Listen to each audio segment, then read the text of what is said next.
Hello, everybody. Welcome to episodes 7 and 8 of Goretober. I'm your host, Lucy Jewett, and today's theme for at least day 7 is wedding bells. I decided to feature my fursona in this one because I really like her, and also because none of my characters, at least at the moment, are canonically married to anybody. So, since I want to kind of get married someday to whoever that ends up being, I don't know, I thought I'd draw my fursona. For this piece, I kept it relatively simple, I would say. I did like a symmetrical style for the face and for the body, and then made the asymmetrical parts, kind of detailed, but hopefully different enough that it still looks good. As you can see here, I had to bring out her reference sheet because, I gotta make sure I get them colors right. And I decided to use some of the same browns from the hair into the dress, along with the whites and cream yellows, just different stuff. And I actually decided to shade with blue. I usually shade with red, but because of the aesthetic I was going for this time, I wanted to shade with blue because the character is going to be outside. You can't see it right now, but she will be outside eventually. And I decided that the main quote-unquote gore from this piece, in case you couldn't tell, is in the bouquet of flowers, which are blood-soaked flowers, along with some human hands. This correlates kind of with the idea of what my fursona's original backstory was, which was that she was an experiment that murdered the last of humankind, and now she lives in a world that isn't ruled by humans and is ruled by furries, yada yada. Stuff like that. And so the human hands are representative of those humans that, she killed, and then sort of turned into a prize for her own enjoyment, if that makes sense. I don't know if it makes sense, but yeah.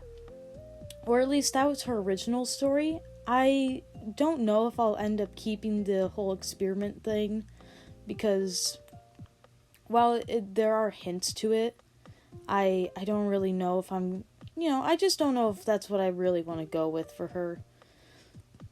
After all, she does represent me, and I'm not an experiment, at least not in real life. But overall, I still think that this piece in particular came out pretty fine. It has hints of lore, it's got a little bit of gore, but not too much, and it came out overall kind of pretty. As for the next piece, as you can see here, I started off doing the sketch in my sketchbook and then added a little bit of an extra touch digitally. While I was making this, my IbisPaint crashed so many times, so I was just trying to finish it before Ibis kept on crashing. So if this isn't my best work, I do apologize. I was just trying really hard to make it without IbisPaint crashing over and over again. But this one also does have some OC lore and planning, specifically for Token. I know a lot of people really like Token, so seeing him in a situation where he's almost dead is probably making some people be like, no, Token, no! But I'll explain just some hints of lore for you guys. So for the people who don't know, Token is a universally known criminal and is known across multiple timelines because he time travels to different timelines to steal and then sell off items to give money away.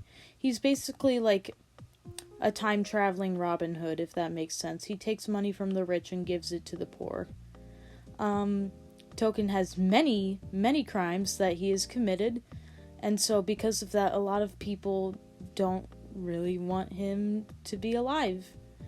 And so the person standing above him is actually supposed to be Token's sister, because in their story, Token's parents were thrown into space due to not being able to afford the proper bills, and they were basically thrown out by the government. And so both Token and his sister, that I haven't named yet, because I'm still thinking of names, decided that they wanted to influence the government, but they did it in different ways. So she became a police officer and Token became a criminal, both influencing the government in their own special way and trying to make the world a quote-unquote better place in their eyes, but ultimately causing like this big rivalry between them.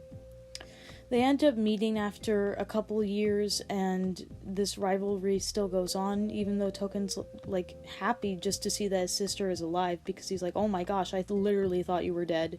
I literally have no idea where you went. But, you know, Token's sister is more disappointed in Token for developing into this like universally known criminal, and in this piece it's a hypothetical where she murders him by poisoning his beers. And so this would be like a betrayal scene, for example. And so that is what the piece is. I don't really know what else to say. Thank you guys for sticking around. Sorry that I had to combine both of these episodes. I know some people are probably a little annoyed by that. But I do hope you enjoy these pieces, and I hope you have an absolutely lovely evening. Thank you for your support.